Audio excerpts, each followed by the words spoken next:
If you're planning to ship your inventory to Amazon in the near future, pay close attention.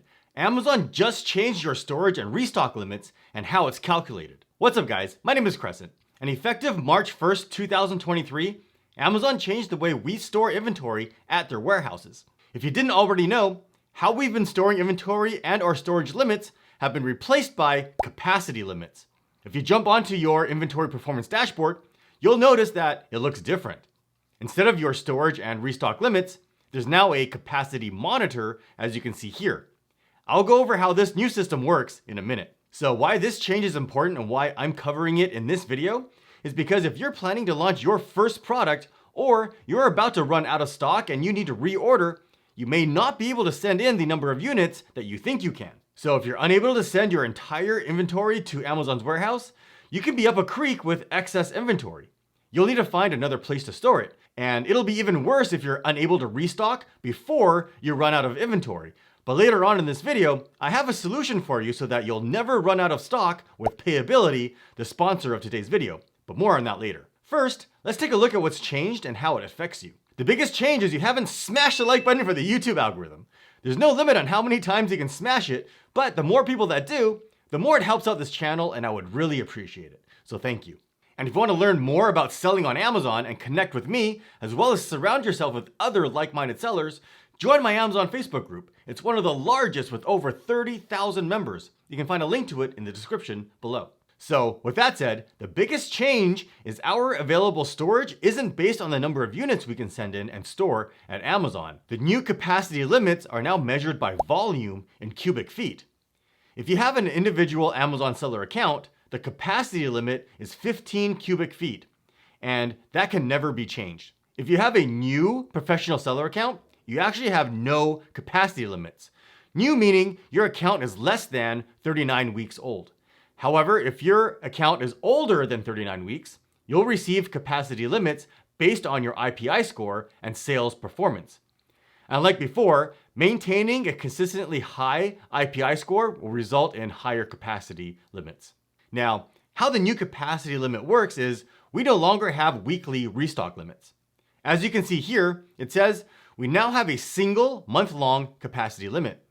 We no longer have separate storage and restock limits. Having a single month-long capacity limit helps us determine how much inventory we can send in and store at Amazon. The monthly capacity limit will be announced on the third week of each month. We'll also get a 2-month projection of what our capacity limits will be for the following 2 months. This limit can vary depending on your IPI score, which is a score based on how efficiently you're selling through your inventory. The capacity limit can also vary depending on how much actual space Amazon has available. Now, to see what your capacity limits are, you can head on over to the Inventory Performance page or Send to Amazon page, and at the bottom, click on the Capacity Monitor. As you can see, you can find your limits for the different storage types, current capacity usage, and estimated limits for the next 3 months. And like it was before, your storage limits are grouped by the storage type, not by ASIN. So you can see your capacity limits for standard size, oversize, extra large, apparel, footwear, aerosol, and flammable here. Now, you can see here that it says you can increase your capacity limit.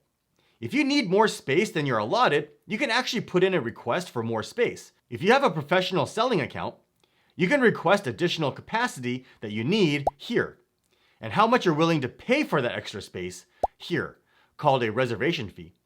How this works is actually like an auction. The highest bidder gets first dibs on getting granted the space that they requested if it's available.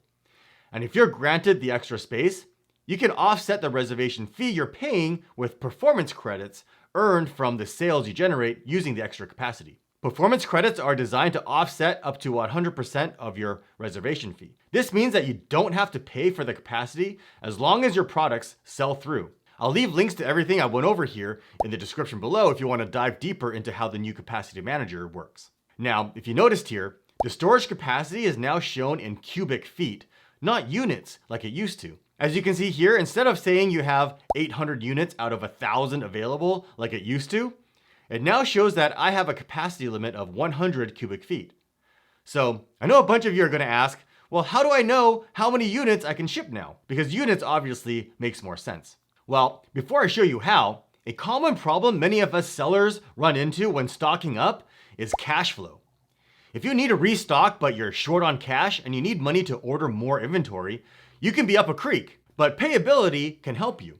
Because running out of stock is something you absolutely want to avoid at all costs, when you use payability, you never have to worry about cash flow and running out of stock because you always have cash on hand to restock. What if I told you that there was a way to buy consistently larger inventory orders and take your Amazon business to the next level, all without taking on a single dollar of debt? Well, you can with payability. A lot of sellers return to loans or other outside funding when they don't have enough cash on hand to cover larger inventory purchases or other reinvestments into their business. And Amazon's payout process can make it difficult, even for sellers that are doing huge volumes, to maintain cash on hand. But with payability, you always have cash available because you're getting paid out for up to 80% of your Amazon sales every single day. You basically wake up every morning with yesterday's sales in your account. For a small fee between 0.5% to 2%, you can scale your business much faster by constantly reinvesting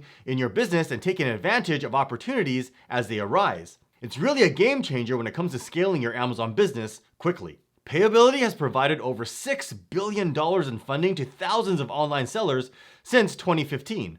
Plus, they have a ton of 5-star reviews from their happy clients on Trustpilot. Get started now by using my link in the description below, and you'll get a $500 sign-on bonus. Now, let me give you an example. Let's say last month I had $100,000 in Amazon sales. At the beginning of this month, based on how Amazon's 2-week payout process works, half of that, so $50,000, gets paid out to me. So with that $50,000, I can spend that right now on inventory, but I know an order of that size isn't big enough. I know I can sell way more and make more profit, but I don't have the cash on hand that I need to place a larger order. Now, I can wait another week or two to get more money, but what if I'm dealing with a time-sensitive opportunity? Or what if I just want to grow faster and not be stuck waiting around to get extra payments that I need to keep my business growing? Well, that's where payability comes in. With a small fee of between 0.5% to 2%, depending on your sales volume, you get paid every single day for your Amazon sales, which means you have control over your cash flow and the flexibility you need to reinvest and grow. So in my example, by using payability, at the end of the month, I will have received $100,000 from my sales minus the fees. And let's say the fee is 1.5%, so minus $1,500. So instead of just $50,000 on hand, I now have $98,500 in cash that I can spend on inventory, which allows me to buy almost double the inventory of what I could have before in order to meet market demand. And even 2 weeks earlier than I could have before. Plus, I'm also able to buy at a lower cost per unit now because I'm able to buy in a higher volume. My profits are up, and my trajectory as an Amazon seller is on a whole nother level now thanks to faster cash and inventory cycles. And all it took is paying a small fee to get my Amazon payments early. Payability won't make you a successful Amazon seller on its own, but it's a tool that ambitious sellers need if they want to continue leveling up to the enterprise level. And again, if you sign up now using my link, you'll get a $500 bonus just for signing on. You can find the link in the description below. All right, now that you have your cash flow issues and growth sorted, how can you find out how many units you can send in? Well, if you don't have any existing inventory at Amazon or on the way to Amazon yet, then the simplest way is to just create a new shipping plan, and it'll tell you if you're allowed to send in the amount you would like.